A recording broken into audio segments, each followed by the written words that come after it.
लोकतंत्र का असली काम मतदान केंद्र से लौट के आने के बाद होता है कि आपने जिसको वोट दिया है वो सही काम कर रहा है कि नहीं। और इस असेसमेंट में आप ये ध्यान रखिए कि भाई लीडर को वोट तो हमने दिया है, ये मीडिया क्यों नाच रहा है लीडर के आगे पीछे।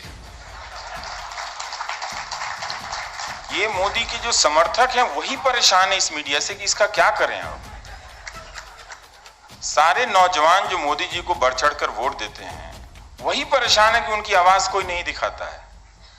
मोदी जी को मोदी जी बना रहे हैं ये नौजवान, लेकिन जब ये नौजवान उनसे कोई बात अपनी पहुंचाना चाहते हैं तो ये मीडिया उनके बीच में दीवार बनकर खड़ा हो जाता है।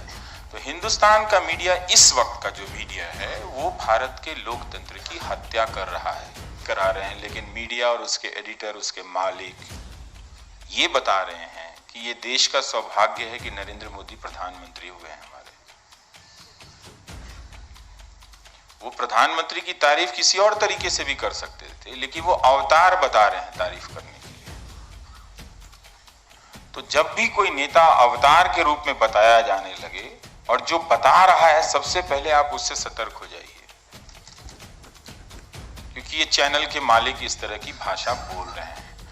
तो आपका चुप रहना बड़ा भारी पड़ने वाला है सब पे। एक एक दिन की चुप भी 100-100 साल की सजा आपको देगी। इसलिए चुप मत रहिए।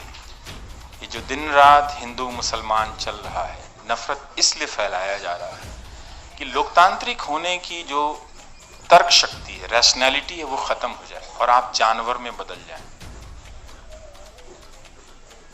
इसलिए टीवी चैनलों पे लोग बार बार इंडिया इंडिया इंडिया कर रहा है। सब हम इस मुल्क को बहुत ज्यादा प्यार करते हैं, बेइंतहा प्यार करते हैं।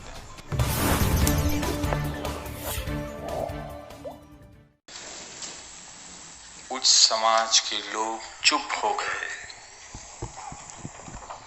उस वक्त उनकी हिंदी काम नहीं आई जिस वक्त हिंदी का पत्रकार हुकूमत के इशारे पर निकालकर सड़क पर फेंक दिया गया। इसलिए जब कोई उत्तर से हिंदी के नाम पर आपको डराए तो डरिए मत,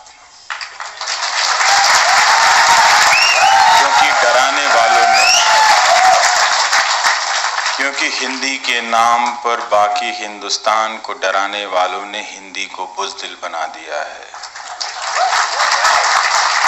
वो सिर्फ हिंदी बोलने वाले को डराना चाहते हैं, और चूंकि वो हिंदी बोलने वाले को डरा चुके हैं, इसलिए उन्हें लगता है कि वो कन्नड़ बोलने वाले को, तेलुगु बोलने वाले को, मलयाली बोलने वाले को भी डरा सकते हैं। उनका हौसला बढ़ गया है। इसलिए आपको हिंदी को लेकर ऊंची होती आवाज से डरना नहीं है, बल्कि आपको उस हिंदी के लिए कंपैशन होनी चाहिए, करुणा होनी चाहिए, जिसके बोलने वाले नेताओं ने उसकी जनता का हाल बहुत बुरा कर रखा है। उसके पास हिंदी के लोगों को हिंदी में बताने के लिए कुछ भी नहीं है, इसलिए वो कन्नड़ के लोगों को, मलयालम के लोगों को, तेलुगु के लोगों को, कोंकणी के लोगों को हिंदी के नाम पे डराता है। तो डरिएगा नहीं। आप सबको चिंता करनी चाहिए कि हिंदी प्रदेशों के साथ बहुत धोखा हुआ। हिंदी प्रदेश, जिन्हें आप मध्य प्रदेश, राजस्थान, हिमाचल, उत्तर प्रदेश, बिहार के नाम से जानते हैं, उन हिंदी प्रदेशों में एक भी ऐसी यूनिवर्सिटी नहीं है जिसे लेकर हिंदी प्रदेश का कोई नौजवान सर उठाकर चल सके। इसलिए उस हिंदी प्रदेश में जो नौजवान पैदा होता है, वो स्कूल पास करने से पहले अपना सामान पैक करने शुरू कर देता है कि अब वो किस और राज्य में जाएगा पढ़ाई करने के लिए। वो लगातार रिफॉर्म करना पड़ेगा। हम सब ने अपने भीतर डेमोक्रेटिक वर्च्यूज को प्रैक्टिस नहीं किया, उसको रिफॉर्म नहीं किया। हम बहुत ज़्यादा कॉम्प्रोमाइज़ करते करते करते करते खुद भी खोखले हो चुके हैं। हमारा मोरल पावर, नैतिक बल बहुत कमज़ोर हो गया है। हम जिस विपक्ष के सहारे लोकतंत्र की उम्मीद करते हैं, आप उनके राजनीतिक दलों के भीतर देखिए तो कोई डेमोक्रेसी नहीं है, कोई डेमोक्रेसी का प्रोसेस नहीं है, उनके भीतर कोई मोरल पावर नहीं है, उनके नेता में नैतिक बल नहीं है। जिस नैतिक बल के सहारे गांधी नोआखली में जब पत्थर फेंके जा रहे थे उन पर, जब उन पे ह्यूमन स्क्रिशिया फेंका जा रहा था, तब वो अकेले चल रहे थे, क्योंकि गांधी के पास नैतिक बल था। समाज जब वहशी हो गया था, हिंदू और मुसलमान दोनों मामूली अफवाहों के दम पर एक दूसरे को मारने लगे थे, तो उसके बीच में गांधी नोआखली में अपने नैतिक बल के दम पर चल रहे थे। जहां मुसलमान हिंदू को मार रहे थे, और फिर वो बिहार आते हैं जहां हिंदू मुसलमान को मार रहे थे। और उस दौर में गांधी ये कहने की हिम्मत रखते हैं कि मैं हिंदू हूं, मैं सिख हूं, मैं पारसी हूं, मैं मुसलमान भी हूं। आज कोई नहीं कह सकता, आज वो नाटक के तौर पे भी नहीं कह सकता, क्योंकि उसका दिमाग सुन्न हो गया है। वो गांधी से बहुत दूर जा चुका है। उसके भीतर अनैतिकताएं, इमोरलिटी इतनी ज्यादा जमा हो गई हैं कि वो अब आपको कोई राजनीतिक विकल्प, लोकतांत्रिक सोच नहीं दे सकता है। इसलिए विकल्प अगर आना है तो आपके भीतर से आएगा, वरना नहीं आएगा। आपको अपने भीतर लीडर पैदा करना पड़ेगा। उन राजनीतिक दलों ने हार मान ली है, इसलिए हमने अपने भीतर की लोकतांत्रिकता को इन्वोक करना पड़ेगा, उससे खुद को आजाद होना पड़ेगा। वरना हम कभी भी डेमोक्रेसी के आइडियल्स को, उसके आदर्श को, उसके मूल्यों को लागू नहीं कर पाएंगे। उसके नाम पर हम सिर्फ एक राजनीतिक दल को हटाने का अभियान चलाएंगे, और फिर उसकी जगह आने वाले लोग उसी तरह की लूटपाट करते रहेंगे। इस प्रोसेस को इतिहास में हम सबको एक मौका दिया है, एक चुनौती दी है कि क्या हम ऐसा कर सकते हैं, क्या हम ऐसा कर पाएंगे। हम उस दिशा में आगे नहीं बढ़ पा रहे हैं। बहुत तरह की झूठ हमने लोकतंत्र के नाम पर लाद ली है। आम आदमी को 20-20 साल तक इंसाफ नहीं मिलता है। इस डेमोक्रेसी ने उन्हें कुछ नहीं दिया। और ये चुनाव आयोग हर 5 साल के बाद हमें भरमाता है कि वोट देना ही लोकतंत्र का महान काम है। वो सबसे छोटा काम है। बल्कि उसे ये कहना चाहिए कि अगर आपने तैयारी नहीं की है मतदान के पहले, तो आपको मतदान केंद्र पे नहीं जाना चाहिए। मतदान केंद्र इंसानों को भेड़ों की तरह हाँक के वहां ले जाने की जगह नहीं है कि आप पिछले चुनाव की 60% की तुलना में इस बार 80% वोट दे आए हैं। अगर आपने किसी सरकार का या विपक्ष का सही तरीके से असेसमेंट नहीं किया है, मूल्यांकन नहीं किया है, तो आप वोट किस तरह से दे रहे हैं। और अगर किसी सरकार के दौर में मीडिया इंडिपेंडेंट नहीं है, तो आपने उस सरकार का असेसमेंट किस दम पर किया है। इस दम पर कि ह्यूस्टन में लोग जमा किए गए और उसका लाइव कवरेज हो रहा है सुबह से। तो भीड़, रैलियों और राजनीतिक सफलताओं के जरिए आप किसी गवर्नमेंट का मूल्यांकन मत कीजिए। आप देखिए कि आपकी आवाज उठाने की जो जगह है वो मीडिया है, वो सड़क है, और मीडिया के सारे दरवाजे आपके लिए बंद कर दिए गए हैं। और ये सिर्फ हिंदी में नहीं हुआ, हिंदी के अलावा दूसरी भाषाओं में भी हुआ है, हो चुका है। टेलीविजन को आप देखिए तो जिस तरह का एंकर जिस तरह की भाषा का इस्तेमाल कर रहा है, उसी को अगर एग्जाम्पल माने तो भारत का लोकतंत्र करीब करीब समाप्त होने की स्थिति में पहुंच गया है। अगर आप सिर्फ टेलीविजन चैनल के एंकरों की भाषा को अगर आप एक सैंपल के तौर पे लें, उसमें डिसेंट के वॉइस को एनिमी लिखा जाता है। आजकल लॉबी लोग लिखने लगा है, कभी वो एंटी नेशनल लिखता है, कभी वो प्रो पाकिस्तानी लिखता है, कभी वो अर्बन नक्सल लिखता है, फिर वो ग्राफिक्स का चार्ट बनाकर आपको समझाता है कि किस तरह से एक अकेला आदमी जो आवाज उठा रहा है, जो बुजुर्ग दीनहीन सा कोई प्रोफेसर प्रधानमंत्री को चिट्ठी लिख रहा है, वो पाकिस्तान की मदद कर रहा है। तो मीडिया ने हमें इस तरह से मूर्ख समझ रखा है। हमें इस मीडिया से लड़ना पड़ेगा। अगर आप हिंदुस्तान के लोकतंत्र से मोहब्बत करते हैं तो उसके मीडिया से आज आपको लड़ना पड़ेगा। ये बहुत ही मुश्किल स्थिति है, क्योंकि इस मीडिया के लोगों ने बहुत दूर तक हिंदुस्तान की लड़ाई लड़ी है। अब जब वही बदल गया है तो हम क्या कर सकते हैं? आज आप नहीं लड़ेंगे, लेकिन कल आपको इस मीडिया से सड़क पर उतरकर लड़ना पड़ेगा। अपने घर से अखबारों को उठाकर फेंक देना पड़ेगा और टेलीविजन चैनलों के सब्सक्रिप्शन को हटा देने पड़ेंगे। आज आपको लगता है कि यह संभव नहीं है, लेकिन कल आपको करना पड़ेगा। बहुत से लोग जो सड़कों पर आ रहे हैं, जो सरकारी कर्मचारी हैं, जो उन्हीं के वोटर हैं प्रधानमंत्री मोदी के, वो घंटों रैलियां कर रहे हैं और उनका कहीं कोई कवरेज नहीं, उनकी कहीं कोई आवाज नहीं है। वो अपना व्हाट्सएप मैसेज रिकॉर्ड करते हैं और जो लोग प्रदर्शन में गए हैं वही आपस में शेयर करके उसको वायरल करते रहते हैं। तो लोगों की ये स्थिति हो गई है। इस मीडिया ने आदमी की हालत, सिटीजन की हालत बहुत खराब कर दी है।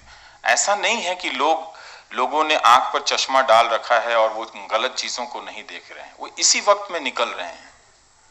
नौजवान लड़के निकल रहे हैं सड़कों पे, वो ट्विटर पे जाके ट्रेंड करा रहे हैं, लेकिन मीडिया और उसके एडिटर, उसके मालिक ये बता रहे हैं कि ये देश का सौभाग्य है कि नरेंद्र मोदी प्रधानमंत्री हुए हैं हमारे। वो प्रधानमंत्री की तारीफ किसी और तरीके से भी कर सकते थे, लेकिन वो अवतार बता रहे हैं तारीफ करने के लिए।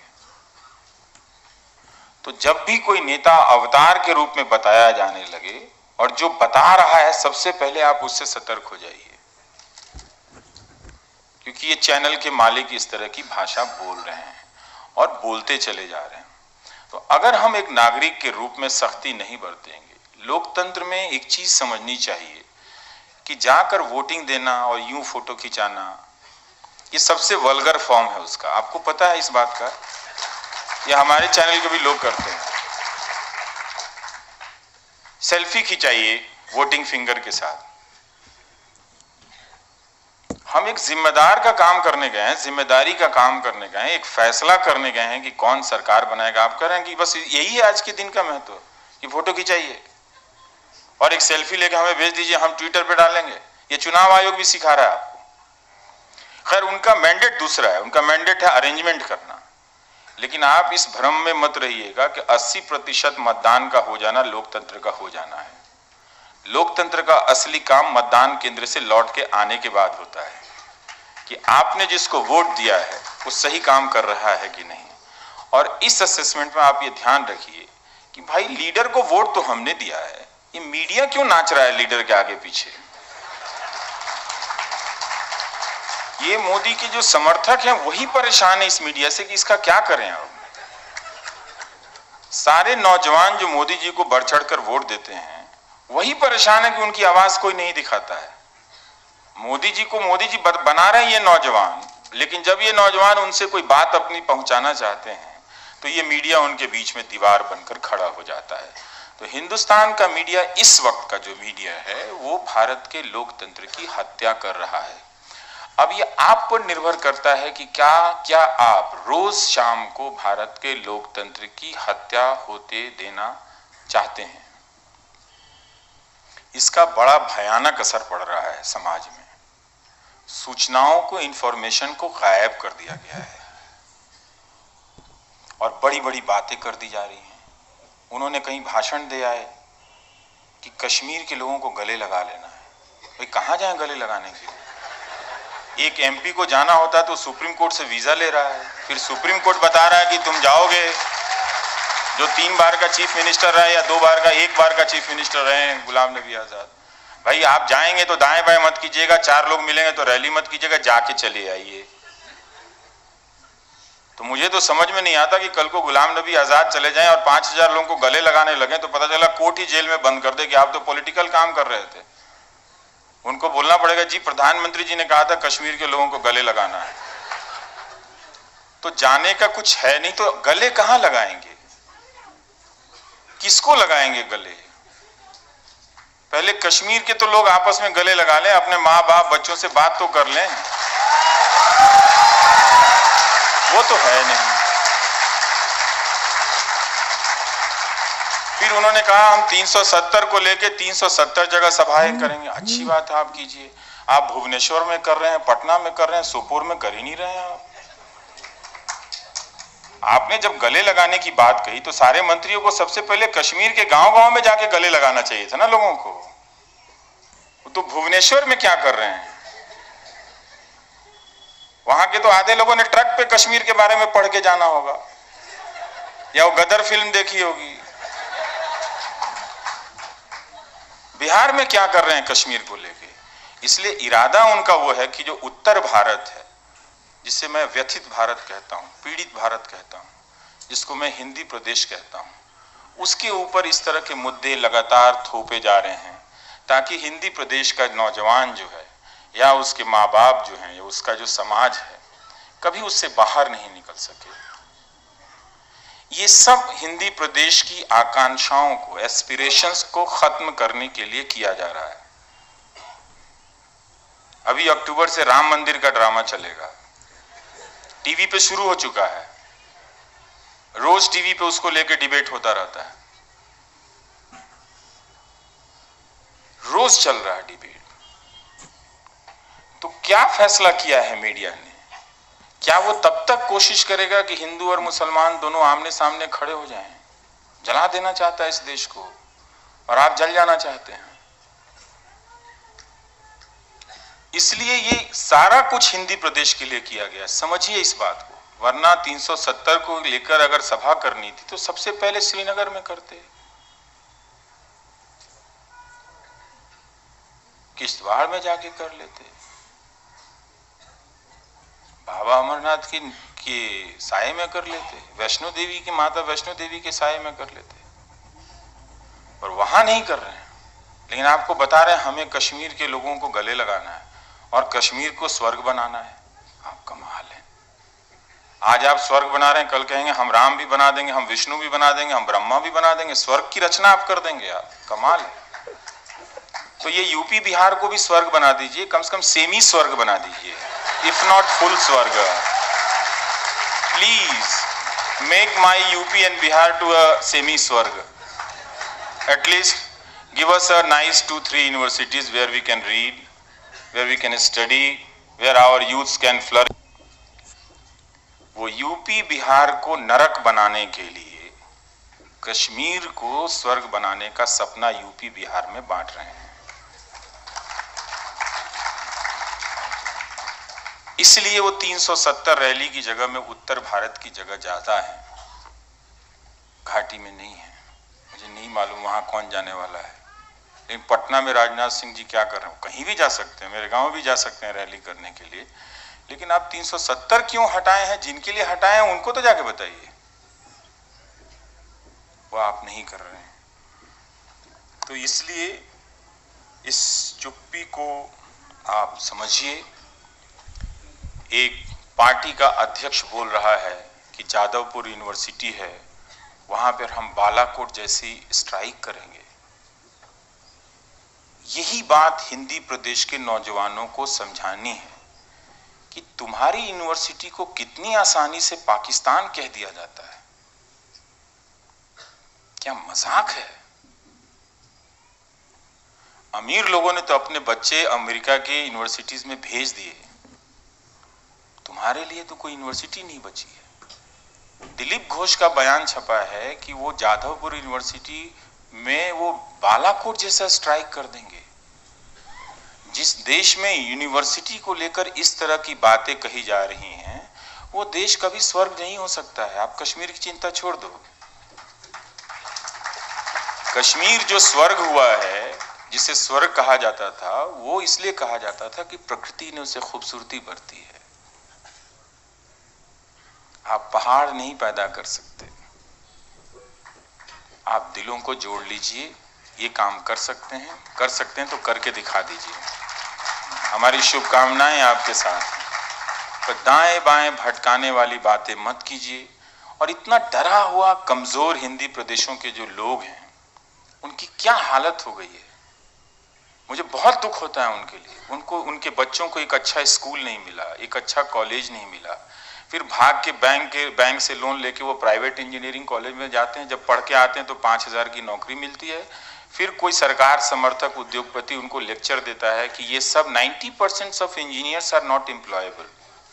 वो हिंदी प्रदेश के नौजवान को कभी समझ में नहीं आता कि पैसा तो तुमने पूरा दिया था, नोट देने में तो कमी नहीं की, तो फिर तुम्हें ये अनएम्प्लॉयबल एजुकेशन कैसे मिल गया इस देश में, और उनके खिलाफ क्या एक्शन लिया। तो ये हो नहीं रहा है। तो ये समझिएगा।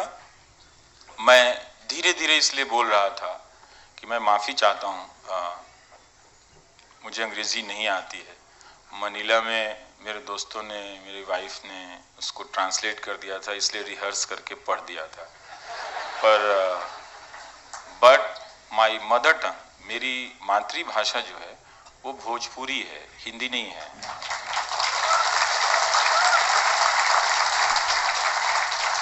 मैं भोजपुरी का हूं। हिंदी मैंने अंग्रेजी के रिप्लेसमेंट में सीखी थी। दिल्ली पहुंचा तो पता चला अंग्रेजी तो कोई और निकली। तब तक बहुत लेट हो चुका था और मैं अंग्रेजी उस तरह से नहीं सीख पाया कि आप लोगों के बीच आकर जो मैं कहना चाहता हूं वो ठीक ठीक कह सकूं। इसलिए अगर आप मेरी बात को नहीं समझ पा रहे हैं तो मैं माफी चाहूंगा। और भोजपुरी मेरी मातृभाषा है, इसमें कोई बहुत खुश हूं मैं इससे कि मैं एक जिंदा दिल मेहनत कश लोगों की भाषा समाज से आता हूं, जो देश के किसी भी हिस्से में जाकर मजदूरी कराते हैं। केरल में भी, कश्मीर में भी हमारे बिहार के लोग मजदूरी करते हुए मिल जाएंगे और भोजपुरी बोलते हुए चले आएंगे। तो उस भाषा से आते हैं जो अपनी मजदूरी करने की प्रक्रिया में पूरे देश को अपना समझता है। वो जाता है तो भोजपुरी को थोपने नहीं जाता है। कभी आप नहीं सुनेंगे भोजपुरी वाले को कि सारे देश की भाषा भोजपुरी हो, नहीं बोलता है, क्योंकि वो उसकी फितरत अलग है। इत्तेफाकन है, इत्तेफाक की बात है, मैं कन्नड़ में भी पैदा हो सकता तो आज मैं आप लोगों की सारी बातें सुनता, दुराईस्वामी जी की सारी बातें सुनता और तालियां मैं भी बजाता। लेकिन क्या कमाल की बात है, आज की शाम कितनी अच्छी है कि 2 साल पुराना ट्रस्ट है और 102 साल के इसके अध्यक्ष हैं जिन्होंने मुझे चुना। आप कर्नाटक वालों के पास क्या है आप नहीं जानते हैं।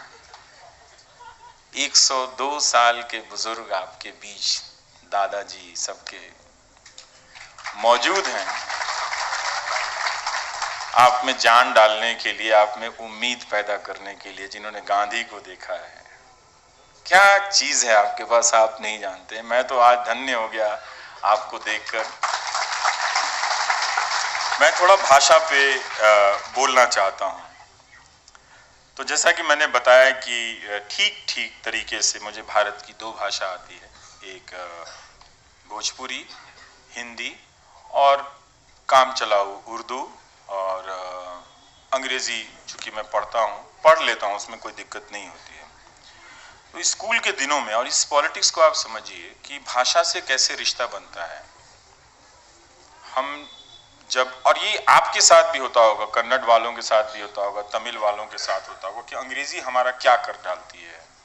हमारा भाषा से रिश्ता जो बनता है पहले डर से बना। अंग्रेजी सीखनी थी, अब कहाँ से अंग्रेजी बोले, वो अंग्रेजी के टीचर हिंदी में पढ़ा गई सारी कहानी। तो शेक्सपियर को हमने अंग्रेजी में, हिंदी में पढ़ा, तो जब बाद में आके अंग्रेजी में पढ़ा तो लगा ये कहानी तो कभी पढ़ी नहीं है, तो किसी ने कहा 10th में पढ़ाया गया। मैंने कहा तो हिंदी में पढ़ी थी मैंने, अंग्रेजी में तो फील ही नहीं आ रही है। तो हम भाषाओं के साथ कई तरीके से जीते हैं, लेकिन डर गया अंग्रेजी से तो छिप गया हिंदी के पास जाकर। तो हिंदी ने मुझे अपना लिया, चलो ठीक है भोजपुरी से आए हो तो आओ रहो मेरे पास। तो तब मुझे हिंदी लगती थी कि थरथराहट, जो डरना घबराना कहते हैं, उसमें जब पसीना निकलता है तो उस पसीने को पोंछती हुई सूती साड़ी लगती थी, जिसे आप अपने हाथ के बीच में रखकर, उंगलियों के बीच में रखकर उसकी मुलायमियत को महसूस कर सकते थे। मेरी हिंदी वो हिंदी थी, क्योंकि इसे बोलने वाले जिस समाज के लोग आते हैं वो कई मानकों पर पीछे रह गए जिंदगी में, तो उन्होंने उस हिंदी को उसी तरह से बांधा, पोछा, लपेटा, कभी गमछा बनाया, कभी पोछा बनाया, कभी साड़ी बनाई। तो उस तरह से हिंदी थी, और उसने बहुत संभाल के रखा कि किसी भाषा से मत डरना और किसी भाषा को मत डराना। ये सूती साड़ी की फितरत है, वो कभी भी ऐंठन में नहीं चलती है कि मैं कुछ खास हूं। सूती साड़ी की अपनी गरिमा यही होती है कि मैं सामान्य हूं। तो जब भी किसी को सामान्य होने का, महसूस होने का मन करता है, वो अपने आप को सूती साड़ी में लपेट लेती है। ये आप किसी से चेक कर सकते हैं। इसलिए मैं नहीं चाहता कि मेरी हिंदी से आप डरें, कोई भी डरे।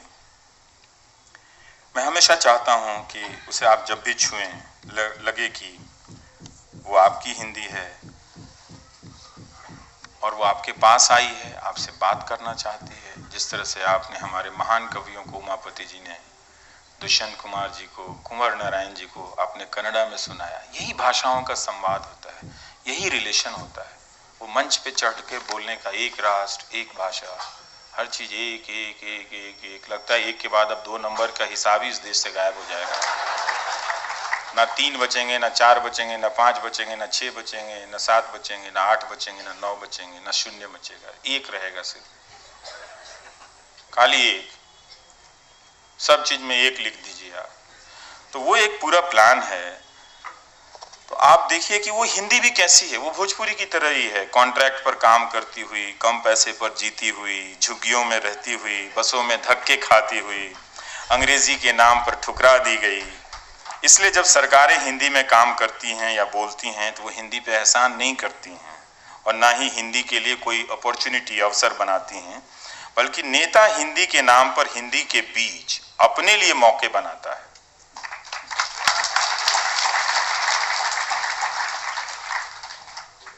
हिंदी को पता है कि नया नया जो नेता आया है शहर में, वो पुराने की तरह ही है।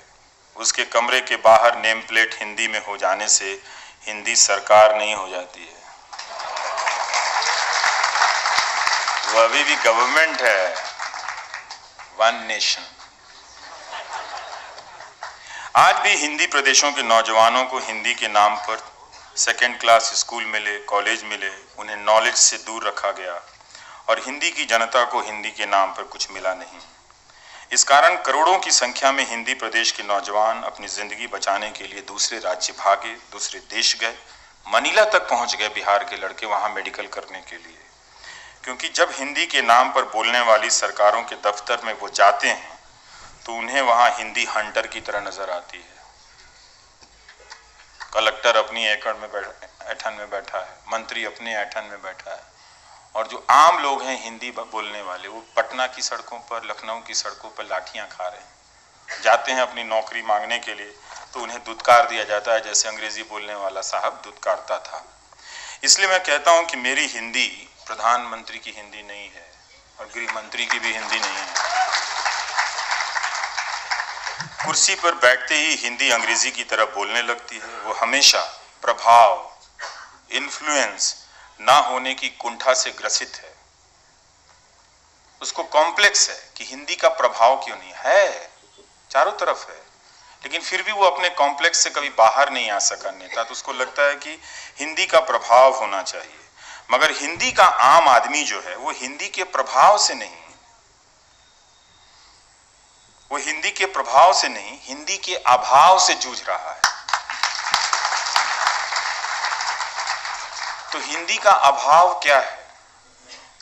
यही कि हिंदी में कोई अवसर नहीं, कोई अच्छा स्कूल नहीं है।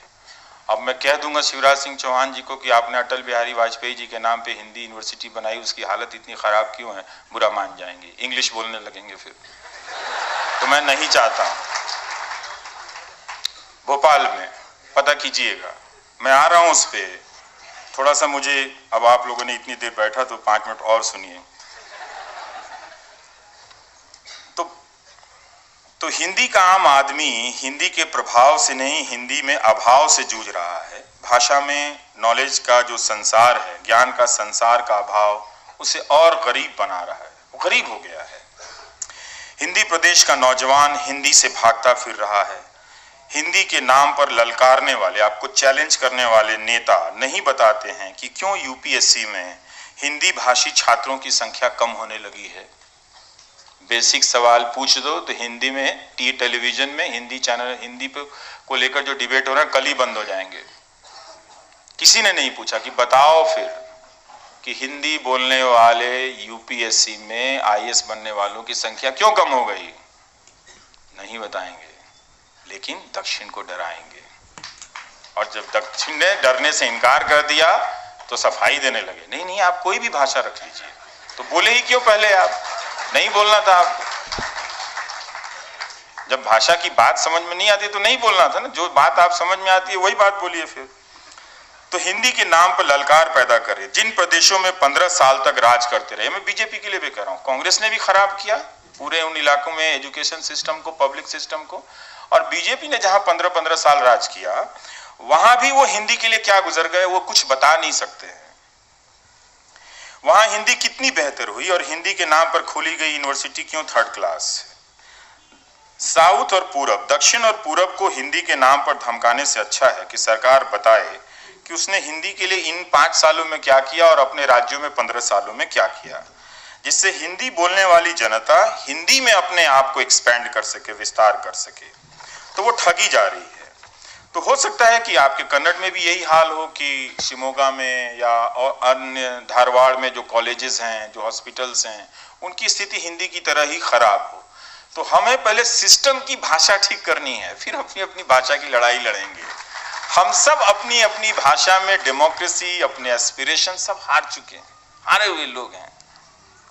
तो चंद लोगों के प्रभाव की महत्वाकांक्षा से ज्यादा जरूरी है अभाव पर बात करना। उनकी हिंदी में जो लोग हिंदी की बात कर रहे हैं, बहुत झूठ है, बहुत हिंसा है। आप गांधी जी को हिंदी बोलते हुए कभी सुनिए, कोई नाटकीयता नहीं है, कितना साधारण आदमी है वो। अपनी भाषा में जितना आप साधारण होंगे, वो भाषा उतनी ही आपकी जुबान से सुंदर और महान बनकर निकलेगी।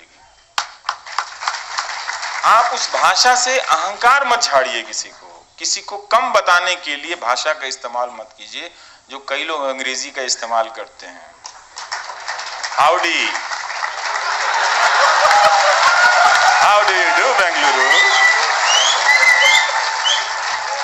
हिंदी जानती है कि सत्ता के में जो लोग बैठे हैं वो इसका इस्तेमाल भाषा के रूप में कम, लाठी के रूप में ज्यादा करते हैं।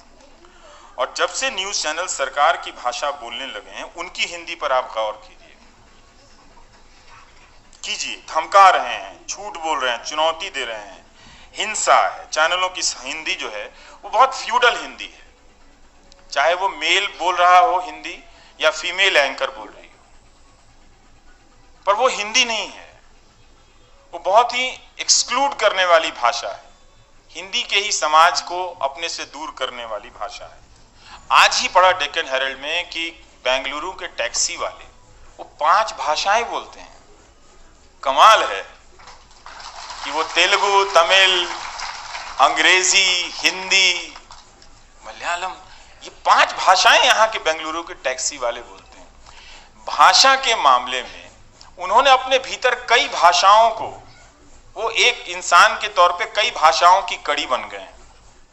तो जब हमारे नेता हिंदी के नाम पर आपको ललकारें तो समझिएगा कि वो दरअसल हिंदी के लोगों को धूल झोंकना चाहते हैं।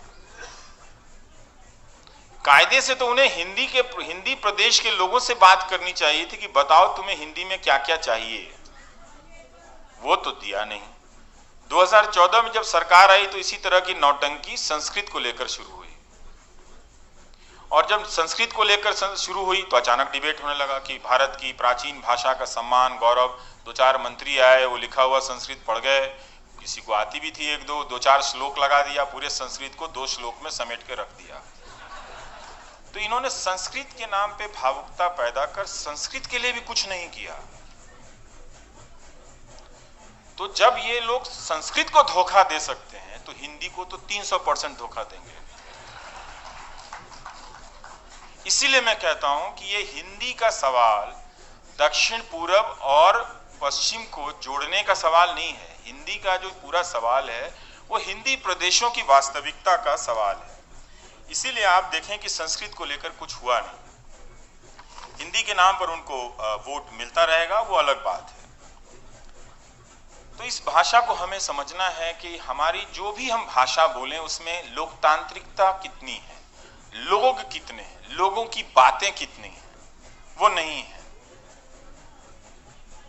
लोग गायब कर दिए जा रहे हैं। तो हमारा जो, जब तक हम अपनी भाषा को लेकर उदार और दूसरे तरीके से नहीं सोचेंगे, उसका निर्माण नहीं करेंगे, उसको जिंदा दिल नहीं बनाएंगे, सिर्फ उस भाषा प्रदेश के 100 सांसदों के दम पर आप सरकार बनाकर आप किसी को धमका नहीं सकते हैं। धमका लीजिए, इस देश में तो मामूली सिपाही भी आपको फर्जी केस में बंद कर देगा। आपके पास तो पूरी सरकार है, आप कुछ भी कर सकते हैं, तो आप कर लीजिए, लेकिन आप कुछ उसके साथ इंसाफ नहीं कर रहे हैं। ये आजादी तब बड़ी होती है जब आप लोगों से जुड़ते हैं, और लोगों से जुड़ने का मौका आपको आपकी भाषा देती है। ये जुड़ने का माध्यम है, ना कि लोगों को डराने का। पर दुख की बात यह है कि एक ऐसे पत्रकार की इस शहर में हत्या कर दी गई। मुझे नहीं मालूम कि यहाँ से बैठकर सॉफ्टवेयर इंडस्ट्री में अपने आप को चमकदार समझने वाले नौजवान, हाफ पैंट और हाफ टी शर्ट पहन के घूमने वाले नौजवान, जो अपने आप को ब्रॉड माइंडेड कहते हैं, वो इस गिल्ट को कैसे जीते होंगे कि उनके शहर में एक पत्रकार की गोली मारकर हत्या कर दी गई। मुझे नहीं मालूम है। एक पत्रकार का मारा जाना उस लोकतंत्र के पूरे सिस्टम की हत्या है जिसके सहारे आप रोज घर से निकलते हैं, कि आपका इस देश में कोई रखवाला है, कोई सिस्टम है। लेकिन जब एक पत्रकार की हत्या हो जाती है तो भरोसा टूट जाता है कि हम में से कभी भी कहीं भी कोई भी मारा जा सकता है। और जो मारने वालों के साथ खड़े थे उनके साथ जनता खड़ी हो गई। हत्यारों गुंडों का साथ देने वाले इतिहास में बहुत रहे हैं, याद रखिएगा। लेकिन भारी गांधी ही पड़ेंगे मार दिए जाने के बाद भी। वो किसी रात आपको आकर परेशान कर जाएंगे, इसीलिए उससे छुटकारा नहीं मिल रहा है। कल ही बीजेपी के इंदौर के आईटी सेल के किसी नेता ने लिखा कि गोडसे जी की पिस्तौल की नीलामी कराकर देख लीजिए कि वो आतंकवादी थे या देशभक्त थे। तो हम और आप इस लेवल पे पहुंचा दिए गए हैं। ये हमें किस बात की सजा दी जा रही है कि जहां कोई 5 करोड़ रुपए में गोडसे जी और गोडसे जी की कोई पिस्तौल खरीद लेगा तो देशभक्त हो जाएंगे, और गांधी की लाठी की कोई कीमत नहीं तो गांधी आतंकवादी हो जाएंगे आपके देश में। और आप इस समाज में सर उठा कर रह पाओगे? रह लेंगे आप? किसके भरोसे? नहीं रह सकते। तो आपका चुप रहना बड़ा भारी पड़ने वाला है सब पे। एक एक दिन की चुप्पी 100-100 साल की सजा आपको देगी। इसलिए चुप मत रहिए। ये जो दिन रात हिंदू मुसलमान चल रहा है, नफरत इसलिए फैलाया जा रहा है कि लोकतांत्रिक होने की जो तर्क शक्ति है, रैशनैलिटी है, वो खत्म हो जाए और आप जानवर में बदल जाएं। इसलिए टीवी चैनलों पे लोग बार बार इंडिया इंडिया इंडिया कर रहा है। सब हम इस मुल्क को बहुत ज्यादा प्यार करते हैं, बेइंतहा प्यार करते हैं। हम उनमें से अभी तक नहीं हैं जो दूसरे देश का वीजा, दूसरे देश की नागरिकता लेकर वहां बैठे हुए हैं। हम अभी इधर ही हैं, तो इसका मतलब हम उधर जाने वालों से ज्यादा प्यार करते हैं, क्योंकि इसकी कमियों के बावजूद, इसके सिस्टम से सताए जाने के बावजूद भी इसकी हवाओं को अपने सीने से लगा कर रखते हैं। हम अभी ह्यूस्टन नहीं गए, इधर आए हैं बेंगलुरु। तो समझना है मोहब्बत बहुत जरूरी है, सिर्फ मिट्टी से नहीं, उस मिट्टी में रहने वाले इंसानों से भी। आप सभी का बहुत बहुत शुक्रिया। आप लोगों ने बहुत ही अच्छा कबीर गाया।